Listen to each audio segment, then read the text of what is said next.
thank you. Got the little remote. Yeah, he's got his own special microphone. Are you gonna try and get hold of Erica? I just tried Clarence, but yeah, if you want I'll try Erica. to, sure. Wonder where.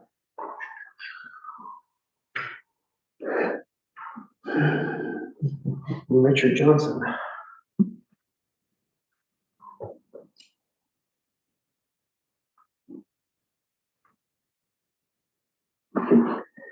Are you able to come into the meeting so we can get quorum? Question mark. Clarence is out apparently.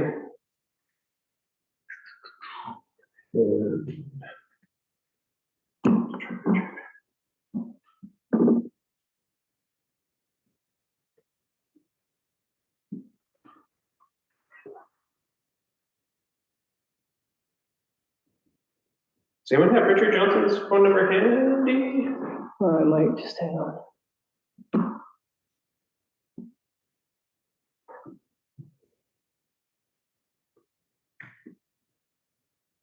Yes. Okay. You want to try it? 250 Okay. 358 All right. 2590. 2590. Thanks.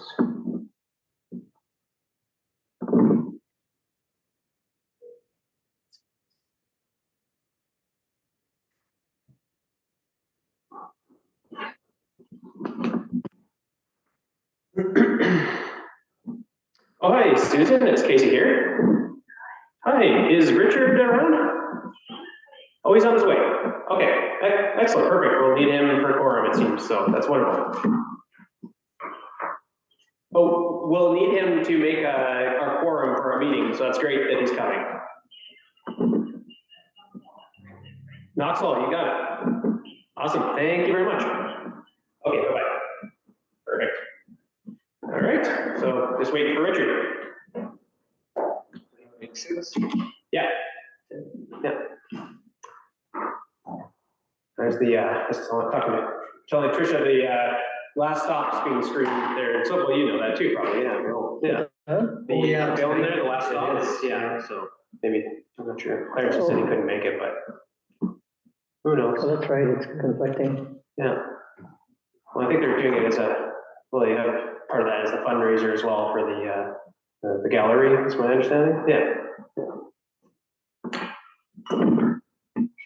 All right, so just a few more minutes, folks. Sorry about that.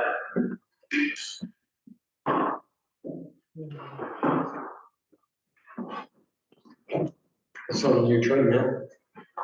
I say, did you put it up to 30%? No, but there were some kids on it that were cut it up 30%. Yeah.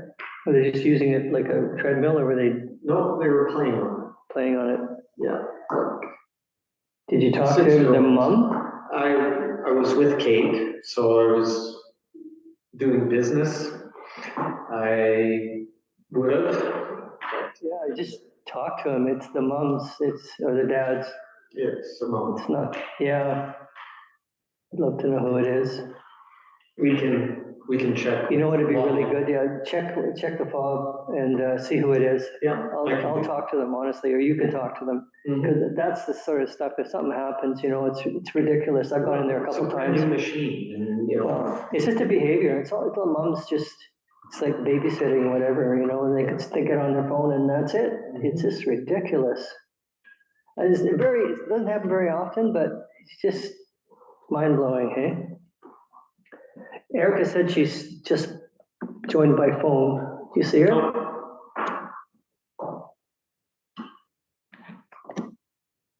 I do see a phone number there.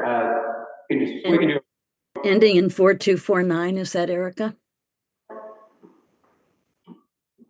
Erica, if that's you, can you just give us an indication that you're present? Either by chat or just chime in?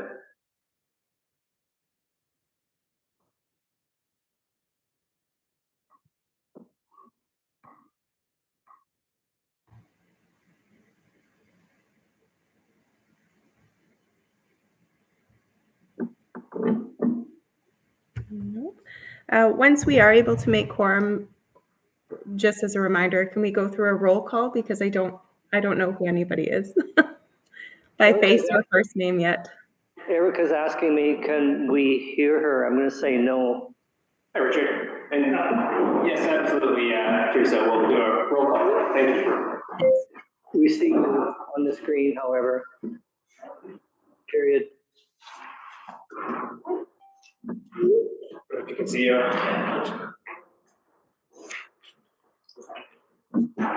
All right, I think we have a quorum.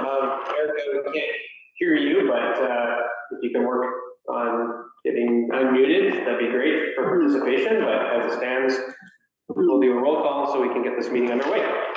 Erica says, okay, whatever, LOL. So Erica, you can just text me. Perfect. She says she's here. Okay. Teresa, would you mind doing the roll call for us? Yeah, absolutely. So Chair Law is present. Yeah, thank you. Commissioner Casley, Alternate Commissioner Fike for Kaisley. perfect. Commissioner Main, Yes, I am here. Thank you. thank you. Commissioner Popoff, I'm here also. okay, thank you. Commissioner McKeel, She is here, but she's having problems with being heard, so she is here. perfect. Okay, Commissioner Johnson, Here. thank you. Commissioner Yakuchak, Yeah, present. thank you. Commissioner Graves,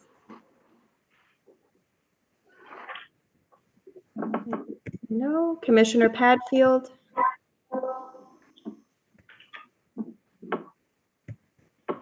no. And Commissioner Denbach,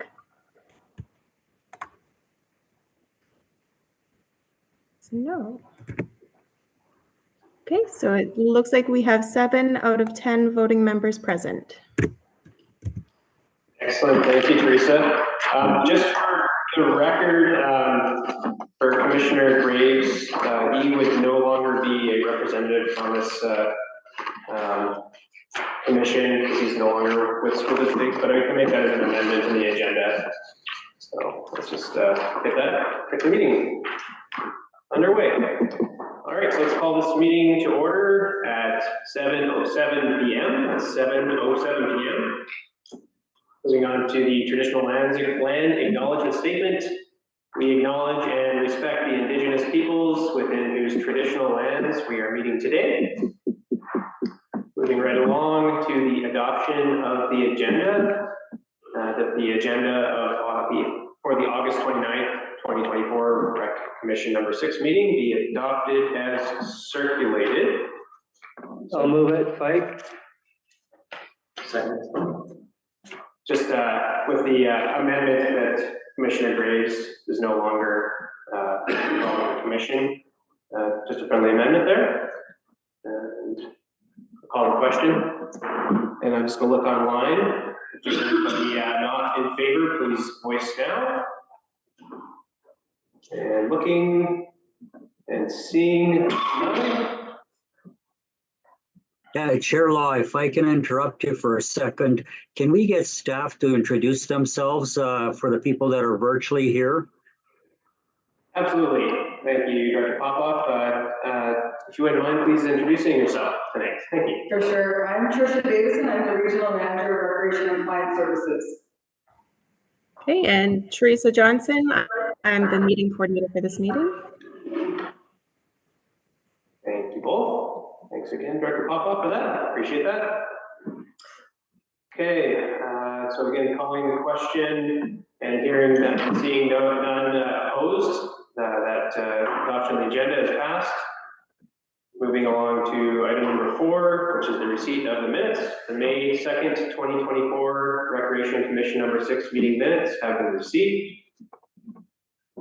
Moving on to item number 5, for delegations, we have no delegations scheduled. Moving on to item number 6, which is new business. And that's item number 6.1, which is the grant allocation process. If you've had a chance, hopefully all members of the commission have had an opportunity to review the agenda and the addendum with the 2 attachments, including a flow chart that was provided by RDCK staff, as well as a template, which is an example of recreation area number 10 and how they do their scoring for their grant cycles, their spring and fall allocations, similar to what this commission does. And the purpose for having that brought forward is, as we've seen in this last grant cycle, we had quite a few applicants and some significant numbers to around $20,000. And then our ability to allocate is 10,000 approximately over the year. So just looking at that and how we can, I guess, best, what's the word here? I don't want to say vet per se, but yeah, having streamline maybe is a good word. Yeah. So I just want to open that up for discussion for the commission before we have any motions put forward. So we'll just open that up. If you want to go around the table, maybe I'll start online because sometimes online gets pushed up last. So let's do that. Let's see. If that counts. Director Main, would you like to speak on this at all? I mean, any thoughts that you have on it? And you're muted. Oh, perfect. Thanks. Hi. No, so we're looking at the flow chart, correct? And then the points system? Yeah, and we can, if you want, we can divide it into 2 separate discussions, but I think if we can, for purposes of speed, we can talk about both of them at the same time, if the commission's acceptable for that. Well, I'll comment on the point system. It's interesting. I first sat on Rec 6 Commission 14 years ago, and we used a point system then. So it's kind of interesting to see it coming back around to this kind of point system, and the example that was given is quite clear and quite comprehensive, and I think it would be a good tool for the commission to use. Okay. Yeah, Chair Law. Yes. There's still a bad echo from the room. We could hear John Fike, okay, but there's an echo going all around, and it's, for us that are virtual, it's pretty hard to make out what's being said. Now, you were great at the beginning, but you're starting to echo now. So what I'd like to see for the benefit of the virtual people and maybe the people in the room is maybe staff can go through the grant flow chart to, give us a better indication what's it all about. I've looked at it and it looks a little confusing for this director. Thank you, Director Popoff. Yeah, that sounds like a reasonable way to deal with the echo, and just have staff speak to that, if you don't mind, Tricia. Thank you. Through the chair, is that okay? Walter, can you hear me all right?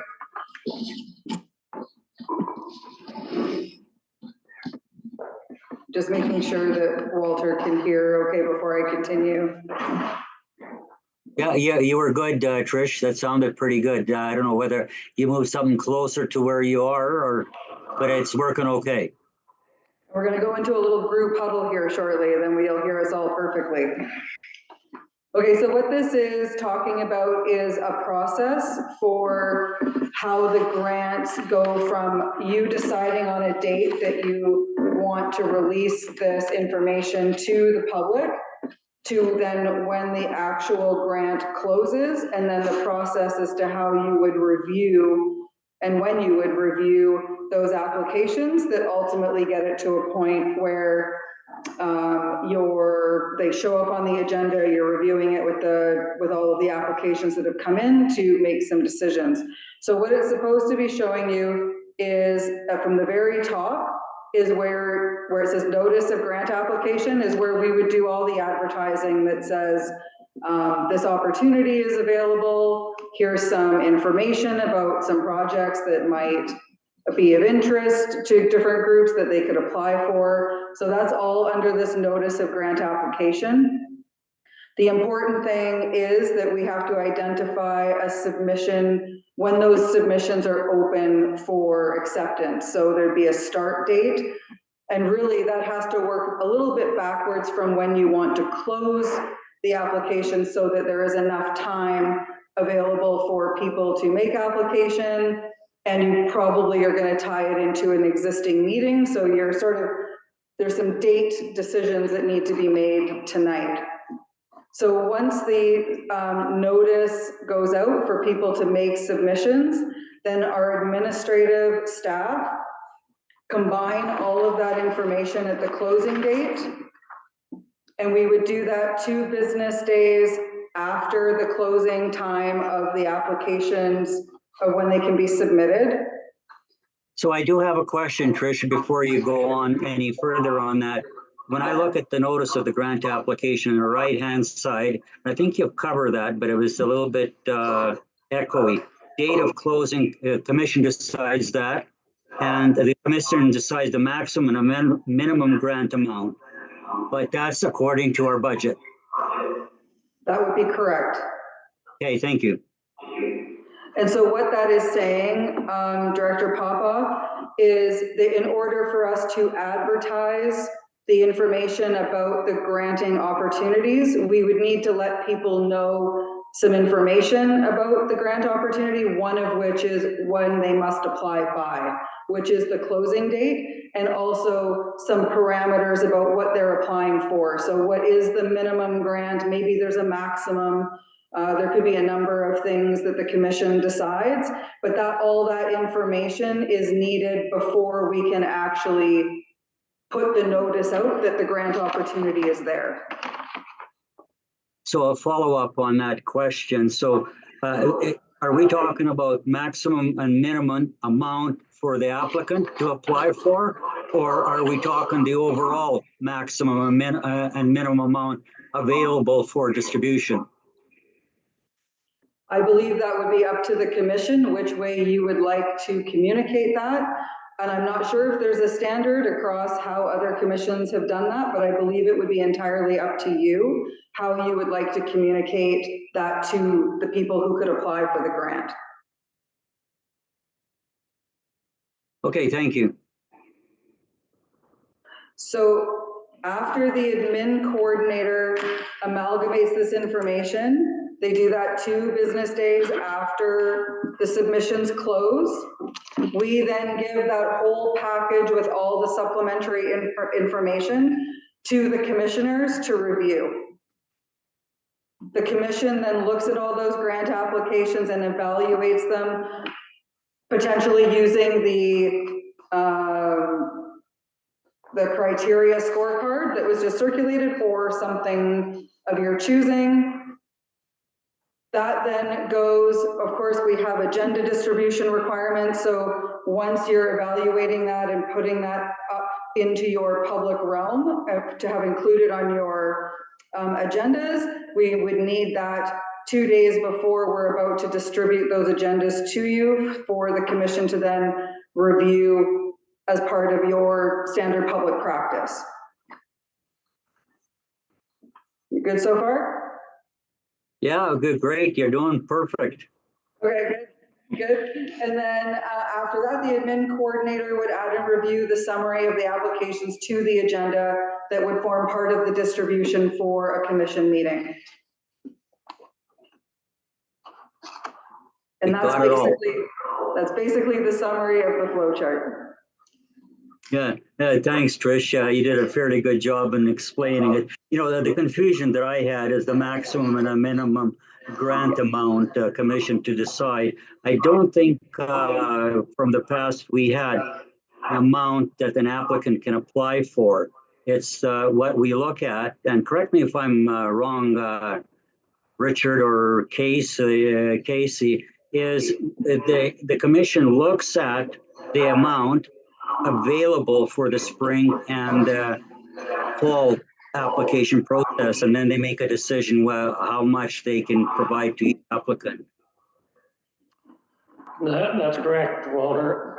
In the past, we've always left it wide open to, we didn't say you need to apply no more than X number of dollars. We always said there was $5,000 approximately available, and then let people go wild on their applications. And then we, as reasonable people in a meeting, said, okay, well, we have to distribute this reasonably. And it really depends on how many people actually apply. Because if 5 people all apply for $1,000, then it's completely solvable. But if people are applying for $2,000 and there's 20 of them, then we have some real problems and we have to cut it all back. But though we've always done that, not in the ad, but in the committee itself, in the commission itself. So telling people that there's a maximum that they can apply for or minimum apply for is a little confusing to me, because I think that that's overkill. Yeah, well, thank you, Richard. And that's the question that I had. I've been sitting in there on this commission for, I don't know, 15 years or so, and I've never seen us say that the maximum you can apply for is, $3,000 or $4,000. It's the amount that we have available for us to distribute, like you mentioned. Yeah. Just to speak to that, I think along the lines of the maximum, being that we have some significant, some higher number of applications, 4,000, 5,000, my line of thinking was, if we have folks who are applying at that higher amount, whether they're expecting to receive the grant or not, they're putting time and effort into the application and expecting some sort of outcome from it. Being that we know, as this commission, the funding amounts is going to be approximately 10,000 per year. We have that consistent number to work with. I'm not trying to say we want to discourage people from applying if they've got merit for their applications, but if they're significantly higher than what could be spread out throughout some smaller organizations, I think maybe that's something to give some merit to. So I'd be interested to know what other members of the commission have to think about that, if any thoughts on it. So, does anybody want to speak on that at all? If I could comment? Yeah, please go ahead. Yeah, so it's pretty well known in the community that we don't have a huge budget for Recreation Commission grants. So I would suggest that we would consider saying the commission has a maximum of $10,000 to distribute amongst all the grants. That gives people an indication of the scope. Right. Okay. I think that's consistent with what has been the practice in the past, but just looking at it from a different lens as well. Commissioner Yatcha?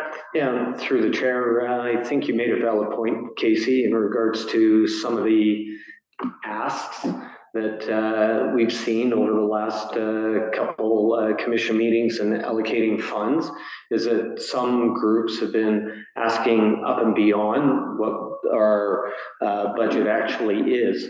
So I think, in my opinion, having some guidelines out there ahead of time to have people understand that they're not the only people that are applying. We have a number of people that are looking for funding.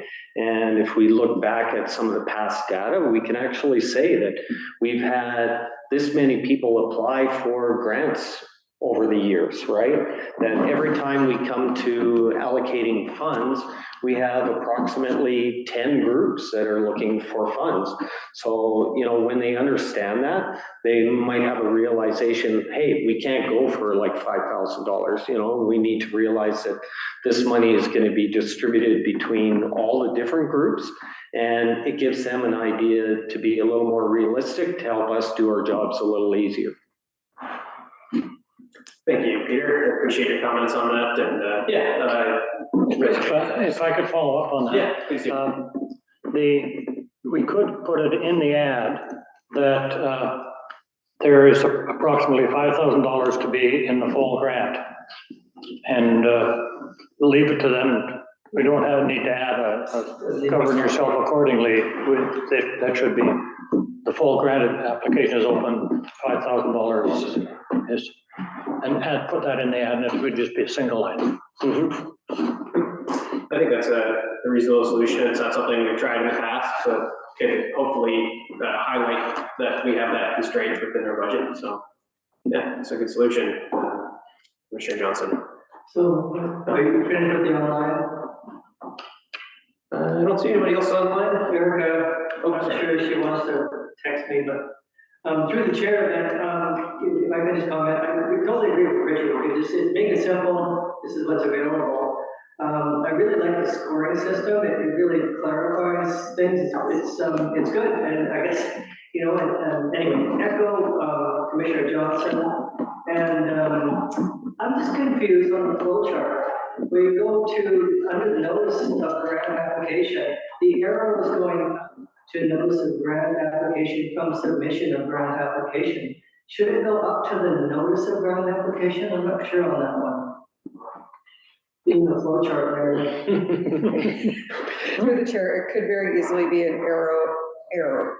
I think it's going the wrong way. Yeah, I would tend to agree. Okay, so if that makes sense, I'm on board with the flow chart, makes total sense. I really echo Commissioner Johnson again, just keep it simple, and with Commissioner Main, people know, you know, so if it's stated in the ad, people get it. So I think it's fine. That's it for me. I don't know if Erica, I'll check on Erica if she wants to say anything. Thanks, John. I don't see anything. All right, I think we have some consensus on the flow chart, and we've touched on the application scorecard, but is there any further discussion around the scorecard? Erica, through the chair, she says, I'm good. Perfect.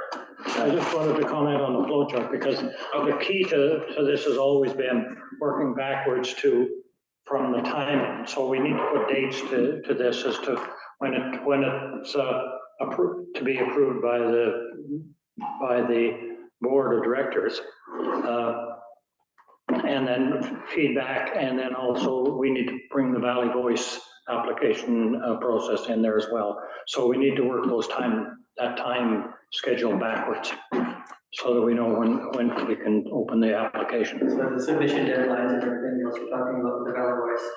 Yeah.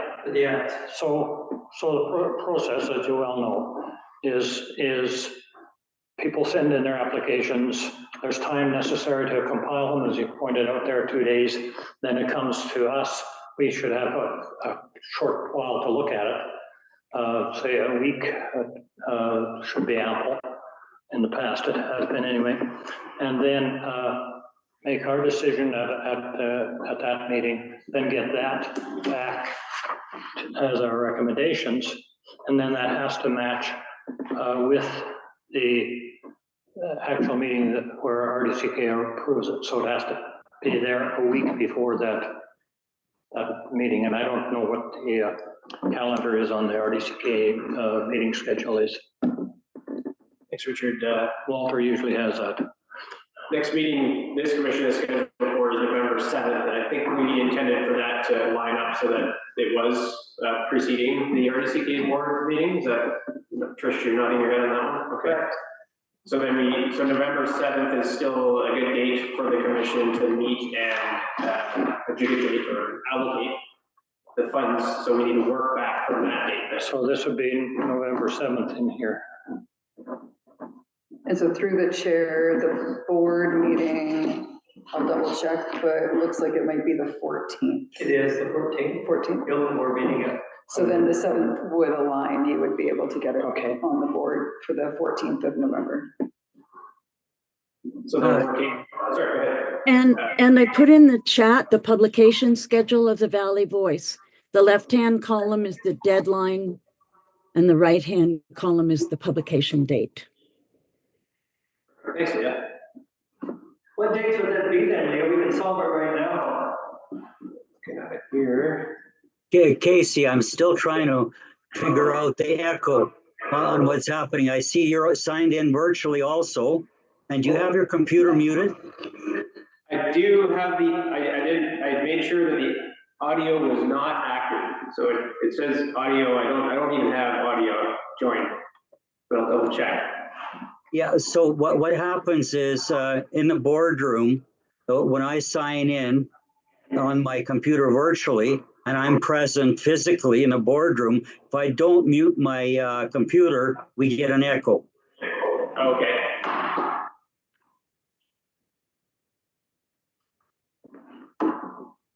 Okay, I'll join audio and then mute myself. Joining audio. And There we go. okay, hopefully it's better now.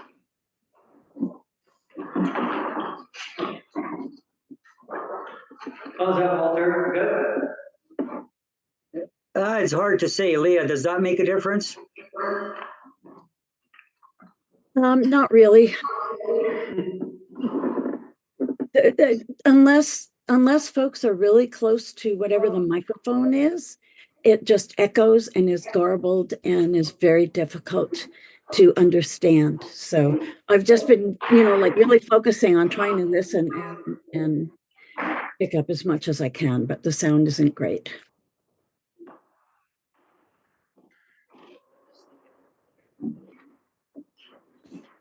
How is that? Is that better for me? John? Yeah, it sounds a bit better. Okay, so we're all huddled around the mic, as Tricia said. So we're in a little circle around the mic. Hopefully this will work better. Okay, I can move the mic. We did that last meeting as well, so. Yeah, that's better. That's better already. Okay. Thanks, Walter. It's John. Okay. Okay, so I'm going to be echoing if I'm speaking from where I am. So, John's okay, yeah, sure. Thank you. Okay, so we've got a publication schedule that Leah's provided, and so let's just iron this out right now in the chat. So we've got November 7th is our next meeting date.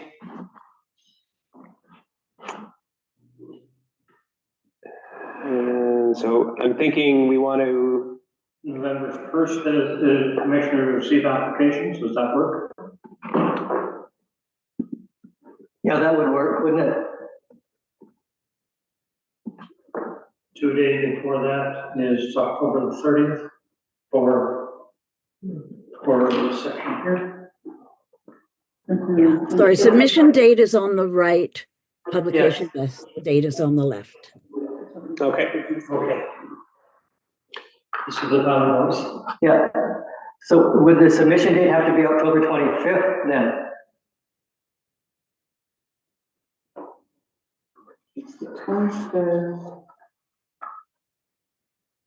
I think we want to determine, sorry, yeah. No, go ahead. No, it might be beneficial to determine when we need to receive it and then look at the publication.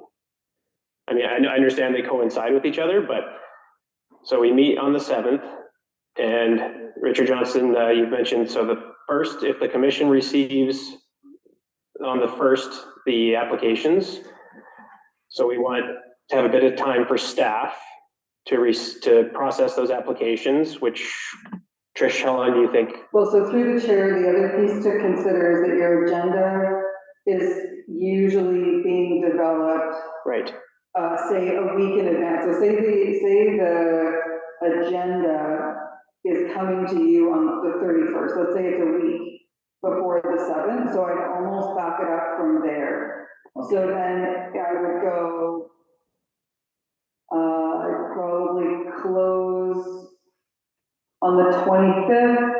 That would then give 2 days after closing for you to receive all of the package of information.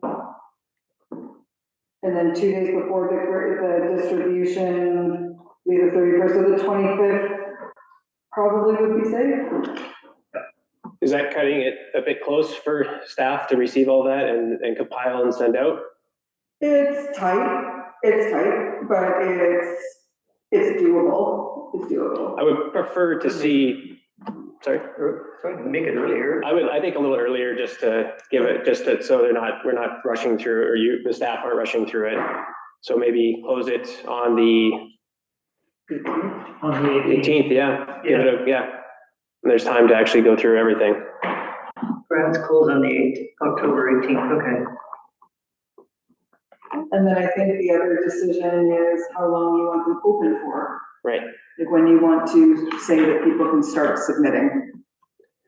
And in the past, that's been approximately 2-3 weeks. I can't remember for sure, but maybe we should give it a bit, like a good amount of time. Yeah. 1, 2. 2 weeks probably, or 3 weeks from the Valley Voice publication date. Okay. That's what I'm thinking. So 3 weeks from the, okay. 3 weeks back from the Valley Voice publication date. An open 3 windows with 3 weeks would be September 27th through until the 18th is 3 weeks. Okay. September 27th is the Valley Voice That would be publication date. on the right is the That's the submission date. submission date. So that would publish The till publication date is the October 31st, which is kind of cutting. 3rd, sorry, 27th. Oh, no, you're right, sorry. So 27th and then October 3rd would be the publication date. I think that's the submission publication. Yeah, so submission 17th of September. That's right, Case? Yeah, sorry, that's what it Submission is. for the ad. We got September 27th or September 13th.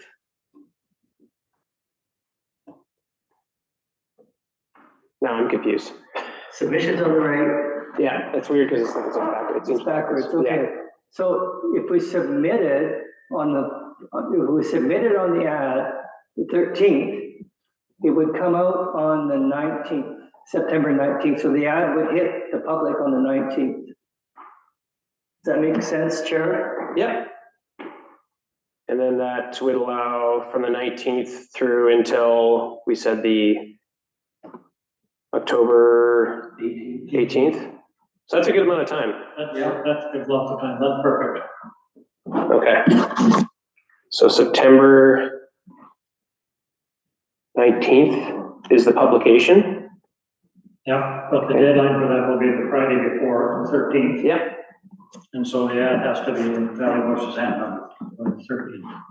And then it's open until the October 18th. Yep. Okay. That's a nice window. Okay. Are we happy Yeah. with that? That sounds reasonable. Okay. Thanks for working through that. Okay, so we have some dates there.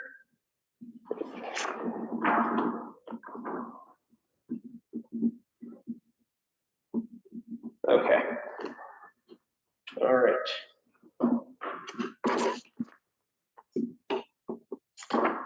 So do we want to someone want to make a motion on that right now, or do we want to discuss anything further in relation to this topic? Chair recognizes Commissioner Yakachuk. Through the chair, Yeah. I'd like the grant review criteria in the application scorecard. I know we've used one already in the past. One thing that I know that skews some of our ideas on where funds should be allocated is if we take a look at 2G, its program is directed to a strategic priority. And then it has a criteria there, whether it's lake access, trails, seniors, or youth. So one of the things that I've always pushed for is for youth allocation, but I think it would be good if this group actually comes up with an idea where our priorities lie. What are our top priority and go down from there. So if we had that in mind, then we'd have a better idea on how to score some of the other criteria within this scorecard. All right. Thanks for that, bringing that to the attention of the commission and some good thoughts around that. I might just ask Trish, do you know if Rec 10 has come up with strategic priorities through any particular process, or is this just listed on here and that's what it is? That's just an example, or is that their preference? So through the chair, I believe it is their priorities, but I don't know how they came up with them. So I can't answer that question. Okay, fair. Just I think, is there any further discussion from the commission on thoughts around that? And how to go forward with that? Through the chair, I think that 2G, it's recreation. So, you know, I mean, as long as it's centered around recreation for whatever, seniors 7 to 12 or trails, lake access, I think it's, and recreation takes all sorts of forms. Richard, you've got some good forms of senior recreation. I totally am on board with that. So it's 1 point, it's my point. It's only worth 1 point. There's a bunch of other stuff in there. And I think that the commission, as long as it's concerned with recreation and not something that's non-recreation, I don't know. It's just me. I think it's 1 point, and I think that, I mean, if obviously something is concerned with recreation in whatever aspect, then I'm good with giving them 1 point. And something that's not, then I'm not going to give them a point. But it's only 1 point. There's a whole bunch of other points in here. That's all. So I'm not sure if we want to spend. Like, I totally agree with Commissioner Yakuchak that the priorities are there, but I think we just have to sort of take it on the fly, because Richard, Commissioner Johnson's come up with some really good recreation that isn't lifting weights, you know, so I'm really on board with that. Well, one of the things that's restricting on this is the maximum is 15 points. If that was 150 points, then you could smooth it out and say this one in preference to the next one. So just giving it a 1 or a 0 kind of restricts it, and it makes it so that we as commissioners have to, okay, I really like this, and I'm just gonna work my numbers to make it fit what I really want to do. And so I find this type of thing is restrictive. It helps in the thinking process, but to simply have it as a Boolean, a 1 or a 0, and that's it. Then you have to start playing around with your numbers to make it go the direction you want it to go. So, okay, through the chair, Commissioner Johnson, so you'd say up the values. I think we can make this way more complicated than we need to make it. Quite frankly, we could just like multiply everything by 10, and then if somebody gives us a 9.5, we take them out back and work them over, you know. Well, I don't know, we can make it more complicated than it is. Besides, at the end, and we've all been through this, what happens is you go, okay, we don't have enough money, so what are we gonna do here? What are we gonna do here? What are we gonna do here? And I think we can overcomplicate the whole situation. This is just kind of a guideline for the end discussion, because we're always asked for more money than we have. Yeah. So it comes down to a discussion anyway. Yeah. Through the chair, if you recall, in our spring when we attempted something similar to this, and it was very quickly thrown aside, and we just got down to business and did the distribution. So if this helps people think, I'm in favor of it, but it's not necessary for the way I make decisions. Through the chair, so you're going to work the numbers. I get it, Commissioner Johnson. Okay, that's fine. Through the chair, I think a system like this is very appropriate and helpful in guiding discussion. It gives you a bottom line to start from, and you're absolutely right, Richard. You look at it and you go, oh, I think I need to like boost the score in this one because I want to see it happen. So if we consider it a starting point for the discussion, I'm happy with it. Excellent. Thank you, Leah, for weighing in on that. I think I'm along the same lines. I don't see it as necessarily binding us to how we're going to allocate the grants, but it allows each member of the commission to take some time and put forward their input, and then we have something to work from, and we're not trying to do it at the meeting either. So I'm for it. Just one caveat to make it clarify, Trish, the very top 1A, if it's not related to recreation or leisure, that if that's felt, then we wouldn't even evaluate it. Yeah, okay, yeah. No. All right, is there any further discussion from members online or in person? Okay. So hearing that discussion, it sounds like the commission is open to trying, going back to a process that we had. And did you get anything from? Oh, no, okay, good, great. Open to this process, and we can try it out, go back to that way and see what comes forward. I think it's worth it to give it a shot, and I'd like to see how that comes forward. So do we need to have a motion to implement this, or can we give this as direction to staff? I think you can give it as direction to staff, and we can tailor this specific to Rec 6, because you can see like Rec 10 is referenced in here into A and B as an example. Right. And certainly if there's any, I'll look a little closer at some of the wording just to make sure there's nothing else that doesn't reflect this commission. And then of course it can evolve and become something as you create feedback from your next process and go from there. Excellent, thank you. Okay, so then if staff could do that for the commission, we greatly appreciate it. And we did have a motion moving right along for the advertising dates, but again, I understand we don't necessarily need to make that as a motion either, but would that be helpful to have as a motion for the timelines for the grants that we discussed already, the publication? Through the chair, Teresa can't tell, I'm looking at her, but I believe she's probably captured it in her notes as well, but I know I do as well. And so obviously the big target date is to get the submission to the Valley Voice by the September 13th deadline. We also have a variety of other ways that this opportunity gets promoted, just generally speaking. So things like the RDCK website, the Facebook page, certainly things like the Valley Voice.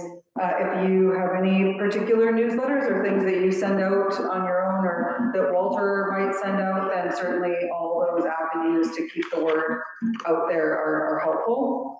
So, and all those, if you also felt there was a need to have posters put up around town or throughout the area, we can certainly develop those for you and send them over so you can post them at will. So there's a variety of options well outside of the Valley Voice that we can support. Excellent, thank you. Yes, and that's good to think more broadly. Yeah, appreciate that. Okay, is there any further discussion on this item before we move along? Seeing here none, move right on to 6.2. That's the Lucerne School District 10 Elementary School Gymnasium Agreement for the sports nights. Over the past few years, we've had school nights open up throughout the dark, gloomy winter months with some good success. And I'd like to see it go forward, so I don't see there's any reason not to, but is there any members of the commission that want to speak on that? Yeah, it's Commissioner Pike through the chair. It seems as though May 30th, it really starts to, as soon as the weather gets nice at the beginning of May, and last year was a perfect example, is there's one or two people, and the people that are responsible for opening it, members of the public that step up and say, yeah, I'll take attendance and make sure everybody has release forms. I would almost say move it to May 1st. I think this was May 1st. Look at that. Yeah, May 1st is a Thursday. So I think we could take it to May 1st.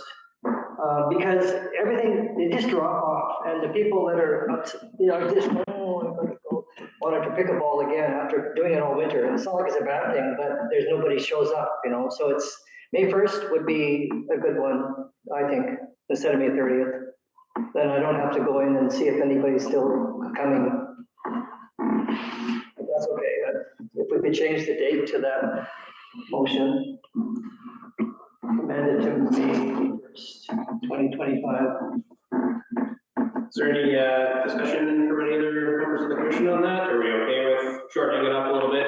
I do agree with you that I've heard from some of the Badminton folks that they're kind of waning as the month of May rolls on. So yeah, and we do have the school or the community gym as well. If people want to get together. Yeah. All right.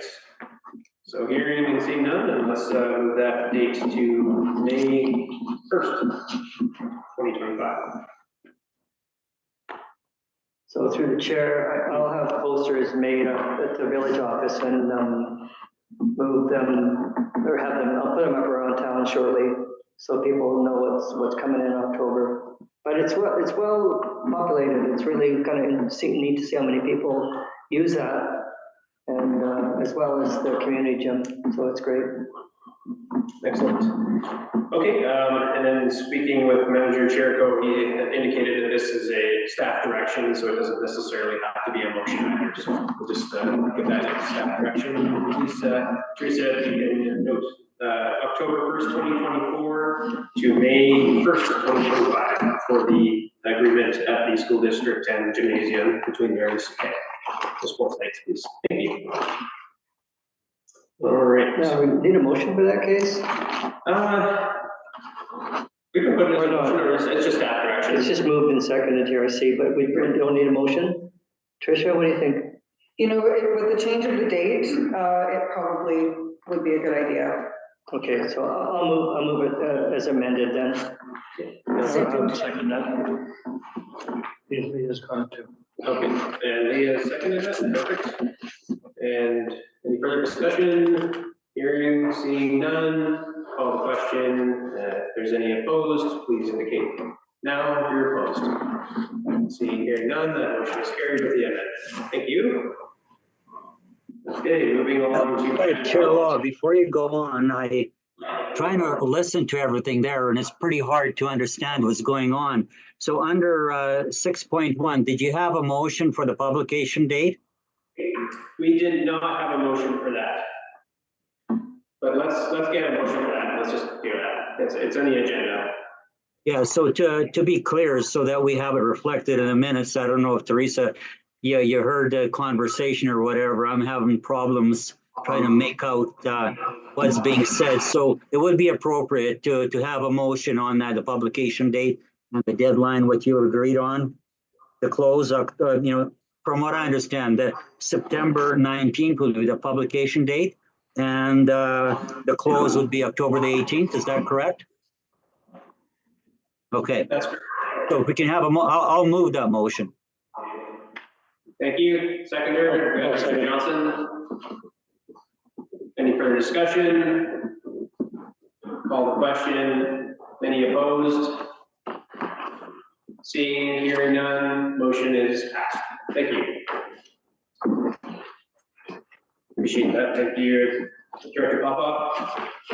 And moving on to item number 7, it's our action item from a previous meeting, 7.1.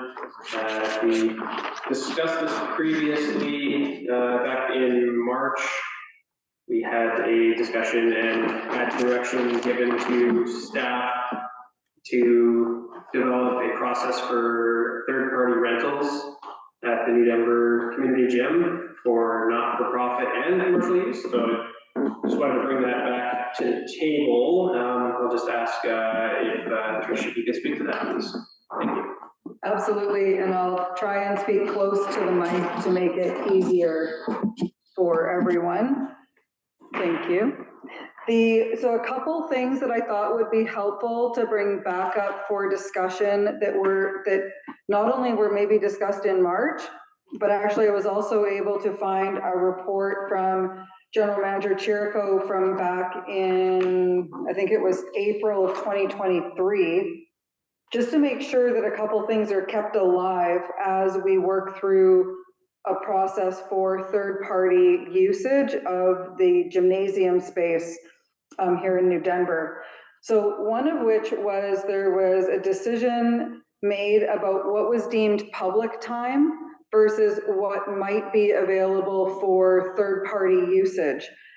And I just wanted to make sure that that conversation stayed alive and well, because making sure that public have access to these spaces is our highest priority, first and foremost, for their general recreational usage. So what was decided back in April of 2023 was that public time would be defined as Monday to Friday from 3 until 6:30 p.m. and from 9 until 10:30 p.m. And then also on Saturdays and Sundays from 12 till 6. So what that would mean is times outside of that could potentially be available for third-party usage, such as dog training, as an example. So I just thought it would be important to remind people that it was important to this commission to ensure that public time always remained accessible and was prioritized over other types of third-party usage. The other piece that Casey talked about was policies and practices related to third-party usage. So the RDCK Community Services Division has policies related to the requirements to rent space, including things like insurance, why you're charged a certain rate for one activity over another. So say, for example, if you're a commercial enterprise, meaning you are trying to, in this case, say run your business or use a public space for personal gain, then that is one rate compared to if you were somebody wanting to rent the gym for a birthday party is a completely different type of use and therefore has a different charge. So we have all of those practices, policies, procedures, and the like to go with any type of third-party usage. So that exists.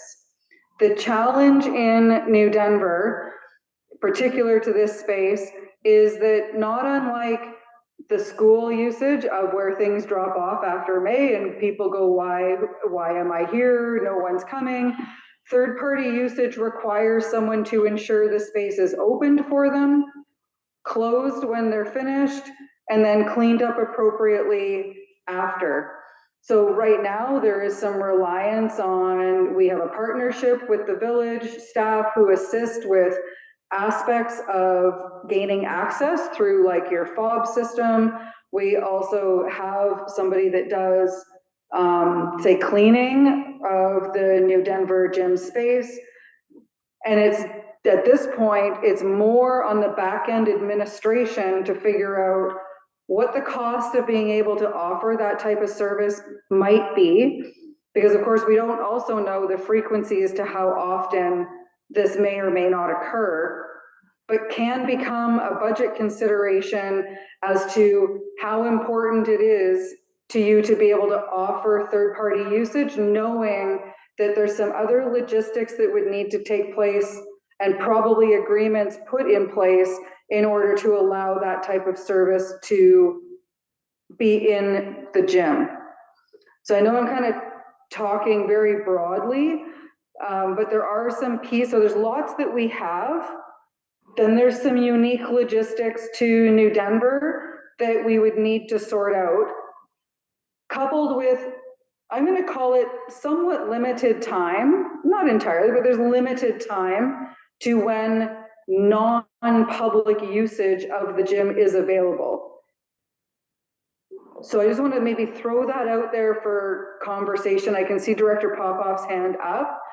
So maybe I'll throw it back through the chair to field conversation. Thanks, Trish. Appreciate that. Chair recognizes Director Popoff. Yeah, thank you, Chair. That was quite comprehensive, Trish, if I may say. That is good. And I'm looking at the example that we have at the board for the bigger facilities, the fees and charges. Now, I realized that to apply the same brush to New Denver would not be very appropriate because it's a facility considerably different than the Nelson, Castlegar, and the Creston facilities. So, and it's a question to the chair, to you, Trish, and staff.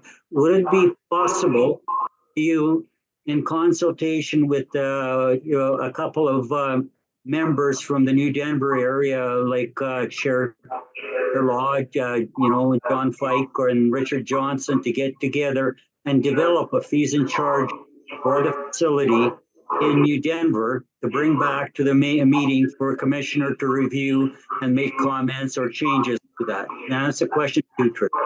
Possible. So through the chair, yes, that is possible for sure. Maybe I could also just go through a couple of the fees and charges that were raised when we talked about this in March of this year. So we flagged in the staff report at this commission in March what the fees would be that were in our existing fees and charges schedules that may apply or be similar to what you might see in New Denver. So for example, the youth nonprofit rate, it was $19.03 per hour. That's gone up slightly as of September 3rd, but I'll just go with those numbers right now. The adult nonprofit rate was $28.54 per hour. The private or individual use, which is kind of more focused around events or a little bit larger of an activity, is sitting at $38.05, where commercial use sits at $47.56, and those are all hourly rates.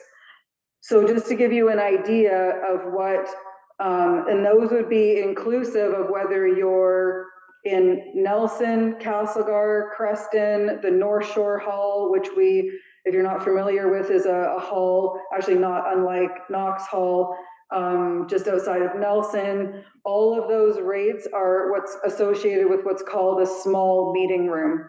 And so it's more or less looking at a square footage of space. But you're right, potentially there could be a reason to look at those differently for New Denver. There is a lot of rationale that goes into how those fees are arrived at. We could test that rationale certainly with the New Denver space. Those were thrown into the report and I believe briefly discussed to say, hey, does this sound reasonable? And there might have been just some general understanding that, yes, of course, there would have been a fee, but we could dig into that a little bit more if that's the wish of commission. Yeah, just to follow up on that, from my perspective, all that's good information from what we have, but because New Denver is a little bit different than the North Shore Hall or big rec facilities, possibly maybe for you to bring something back to possibly the next meeting or the May meeting after, like a fees and charges, but that should be done in consultation with a representative from the Village of New Denver, Silverton, and Area H to provide you some feedback on the facility, especially those reps that have been around for quite a few years and have been involved in it. I know John Pike has been involved in it quite a bit. He had some good suggestions, but I'd let the commission decide who the representatives would be if they decide to go along with suggestion, and to sit down with you or one of your staff members and go through what is appropriate for New Denver. Thank you, Director Popoff, and thank you, Trish, for that backgrounder. I'll open it up to the commission. Yeah, through the chair. So as I understand that, Tricia, commercial, somebody's commercial, let's say dog training, they're $38 an hour, say that's fine, but they have to have an insurance policy ahead of time. They also have to have it opened for them, closed for them, and cleaned after them. Is that true? That to me is, in this instance, is just a ton of work. And on RCK staff time and village staff time, Peter will be the one that's going to be on behalf of the village. And we're charging the hours for a community person from the village to do that work. I'm not sure we want to entertain that, honestly. I mean, anything's possible, and if the demand's there, fine. I mean, but that is a ton of logistics for $38 an hour, because the behind the scenes costs for doing things from RCK staff and village staff alone, and the concern from the village staff is they got enough on their plate already, you know, so this keep on, it's fine, but that's it, no more. And I'm kind of reticent to even think about it. Maybe I'm too negative. I'd love to hear some other comments. Other members of the commission that want to speak to this? Oh. No? Okay. Yeah, I'll speak to it. I just find it interesting that the commission did go through a discussion around whether or not we were going to be open to the idea of this in the first place, and I think that we were, based off this motion that was passed and carried, that we were giving direction to have staff provide some sort of process. And I appreciate that it takes time to put these types of things together, and that there's a lot that's been going on this year that may have slowed things down, but as far as I can tell, I don't really see that there has been much movement on it. We have the information, we have the numbers. We're being asked now, I mean, respectfully, Director Popoff, to have a subcommittee to do some work that is basically for a facility that is utilized by not only members of media, well, you indicated media member Silverton, and so that's fair. But I guess I'm a little bit frustrated that we're kind of coming back to the drawing board on this. I understand that there's been changes. We had a rec program lead at Annabelle that was in her position and then is no longer. So I think that's a caveat to be concerned with. And we're working on the technology piece with the Wi-Fi so that we have less village and member staff time to put into it. But if we want to fully utilize that space, and one of the concerns was when I initially started on this commission was that that space was not going to be utilized anymore for the public in the way that it was in the past, and we talked about the reasons why, which were understandable for insurance purposes, and primarily it seems to be insurance purposes. And I understand Commissioner Fike concern, you know, that there could be some, you know, labor concerns around it. It does seem task heavy for needing someone to come in and out when there's a fog that could be in. Like, I'm surprised that we can't. It'd be nice to be creative about it and think about some other ways to do it that aren't going to be so burdensome from a budget point. But if the commission, you know, I'd just be interested to see if anybody else is interested in, trying to make something work that isn't just going to be that costly. Please go ahead, Commissioner Johnson. I would step back from this and question whether this is a facility that we really want to run like a business, because that's what it's being looked at. If we want to start being in the business of renting a space, then that constitutes a business and that's really an RDCK decision, I think. It's something that I agree with John completely, that to look at the amount of work that's involved to a commercial business that wants to rent it for 1 hour, say. And even if it's the $47 that which you mentioned, and or the 38, whichever, that's not covering the cost. Very close. Thank you, Commissioner Johnson. Just to reiterate, the motion was for commercial and non-for-profit use, so it would be either or. It's about, for me, it's about community use and trying to utilize that space to its fullest extent. Where there's dance classes, exercise classes, and I know we've been trying to fill that hole through having an RDCK properly trained person to do that. I don't know if there's any update on that, but I'm just trying to not look at this as a business, but since we're talking about the numbers of it all, we have to consider that naturally. But how is the space going to be utilized to its fullest extent that's my question. And how are we going to get there, and when are we going to get there? Because we're not making progress at this rate as far as I can tell. Chair, for the second time, you know, regarding a fitness instructor, and I've been encouraging, you know, in the community. She went to our personal fitness instructor, but the only way she could work in the gym was to be an employee of the RCK at $24 an hour, 27. I'm not sure. Somewhere in there. Yeah, it could be 20s. Yeah, and she wasn't willing to work for that wage. And she's getting more and more working privately. That's right. Yeah, so she's getting $50 an hour. Just put it out there, and it's really unfortunate because it's sitting there. But the wage, the conditions, the insurance, everything else that I get, She's not willing to work for that low wage. She can get twice the amount, out of her own home with big beer and some weights and stuff. So, I don't know, again, it's so, I can't imagine what the real cost would be, you know, to follow all the rules for their commercial enterprise. Say, you know, it could be anything, but yeah, it's just, seems formidable for the size of this community. And I guess from my point of view, nobody's knocking down the doors to do anything there. You know, I mean, even the person who was dog training, and that's fine, it isn't really, in my view, are they here today? I'm not sure if you're online, but, Anyway, it doesn't matter.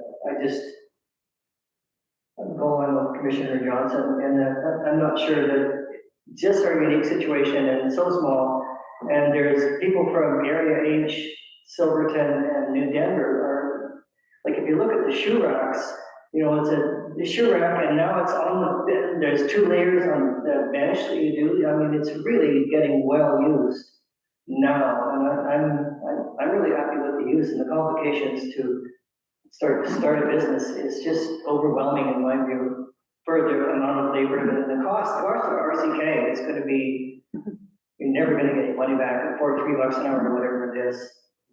The real cost. I can add maybe like through the chair,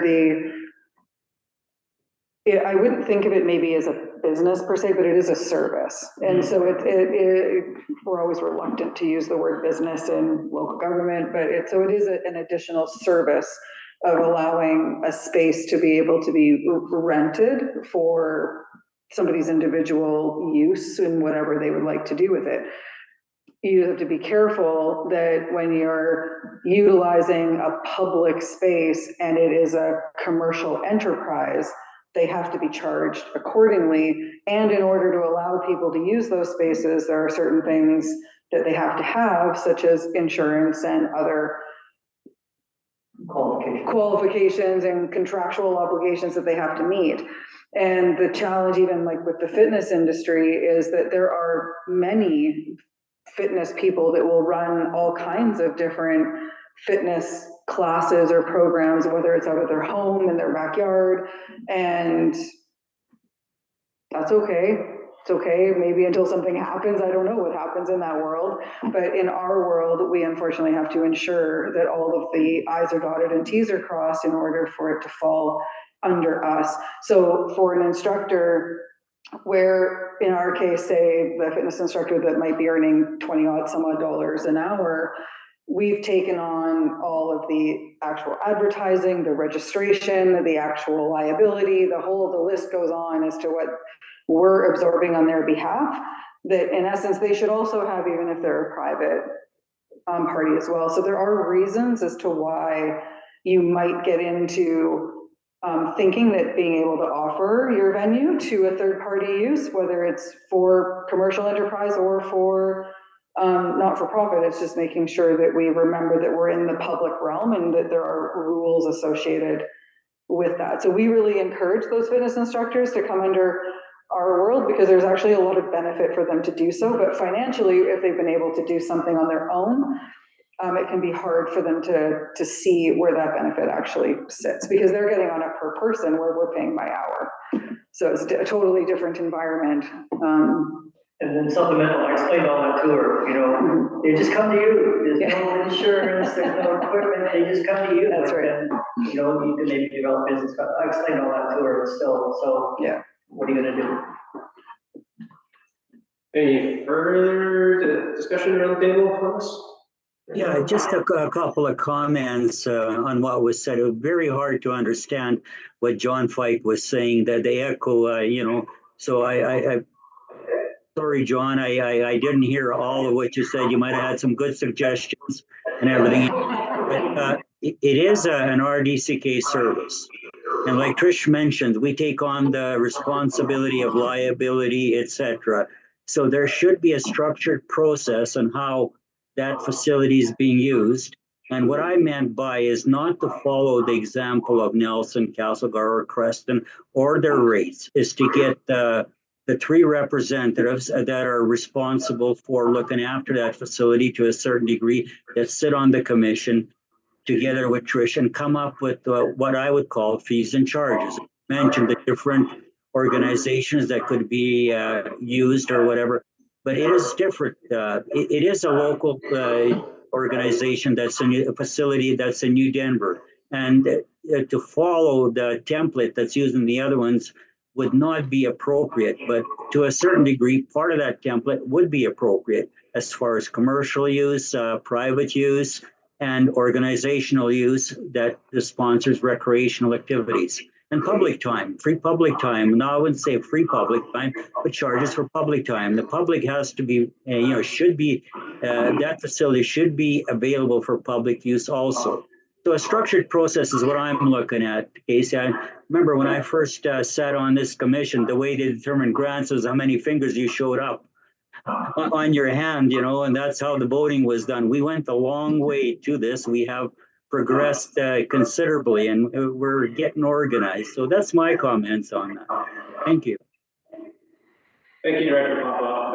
Appreciate that. Yeah. So I've had my hand up for a while.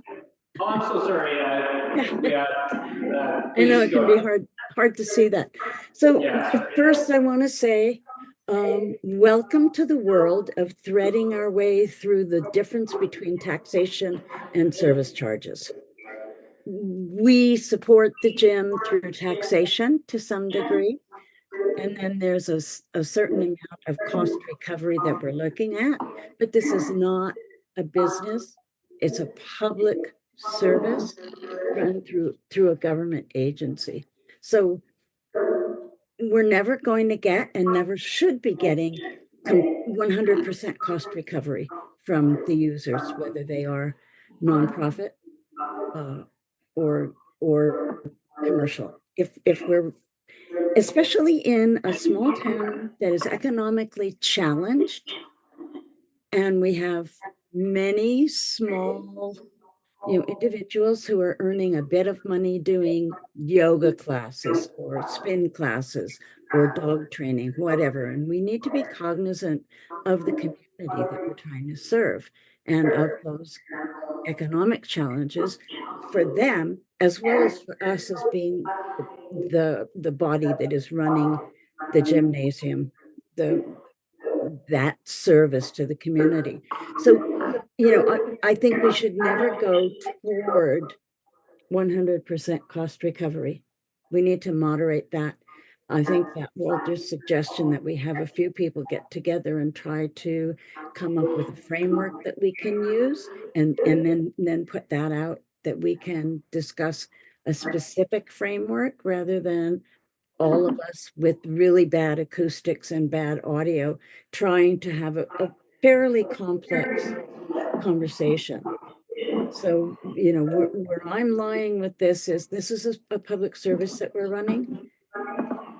I would support trying to get some cost recovery, but not 100% cost recovery. I agree that insurance liability needs to be covered. Yes, there's a lot going on in the back to provide this service. There's a janitorial, there's the fobs, there's the access. When do you want the access for a private function, whether you're a nonprofit or a birthday party or whatever? So there's a lot to accommodate. It's not simple and it's not easy. So I will support Director Popoff's suggestion that a small group come up with a specific framework and bring it back for us to discuss. Thank you, Dr. May. John, you look like you have I would nominate Liam Bain to be part of this committee. Peter would be the one, because he's now employed by the Village of New Denver as a community rep. I would nominate Commissioner Main and Commissioner Yakachuk, and we need Area H.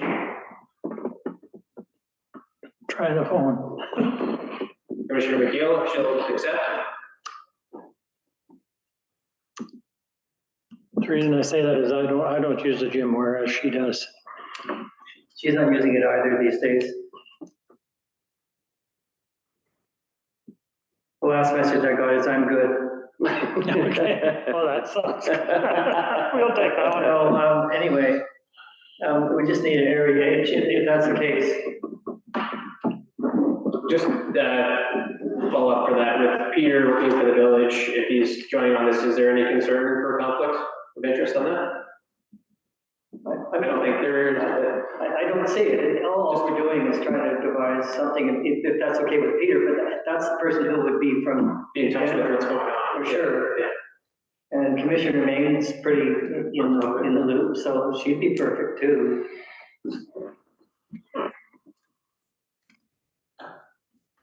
Yeah, I'm good with those suggestions. But yeah, I just don't have time, that's my problem. It's just. Yeah, Through so, the chair. yeah, if I may, through the chair, is what I suggested is one Area H representative, one New Denver representative, and one Silverton representative, with possibly Trish or one of the staff leading the process. So, and then that way we've got a representative from each village and one from Area H, and you guys can come up with a plan, how you intend to run the facility, etc., and bring it back to the commission for a decision. Thank you, Director Papa. I think we clearly understand, one from each community, including Area H. If Erica won't do it, I'll fill in, but that would be very reluctantly. Mm-hmm. Do we have any other, you're the two? We'll cover it. Okay. So Chair Law, could you please repeat the names of the people who are going to be on that little working group? Sure. So the names of the members of the working group for the New Denver Community Gymnasium fees, structure, and rental process are going to be Commissioner Peter Yakuchuk, yourself, if you are willing to accept, Director Main, and then Erica McNeil with me as an alternate. yeah, How's about that? Commissioner Erica McKeel, and then if she's unable to, then Commissioner Johnson will accept. Were you able to hear him okay? Yeah. Okay, thank you for that. Thank you. Commissioner McNeil, I'm not opposed as long as it's not super time consuming. I can also touch base with my alternate. He's great. I put it that he's. All right, so we have that recorded. If Teresa, if you can't hear it, we'll make sure we send it to you by email. Okay, all right. Well, I appreciate the discussion around that. I'm glad we're willing to, the commission's willing to look at it and put some time in it, and I do appreciate that. So thank you for the discussion. Yeah. So while we're on the gym, could I just pass on what's happening? There's a sinkhole outside the entrance to the New Denver Community Gym, and IH is going to fix it.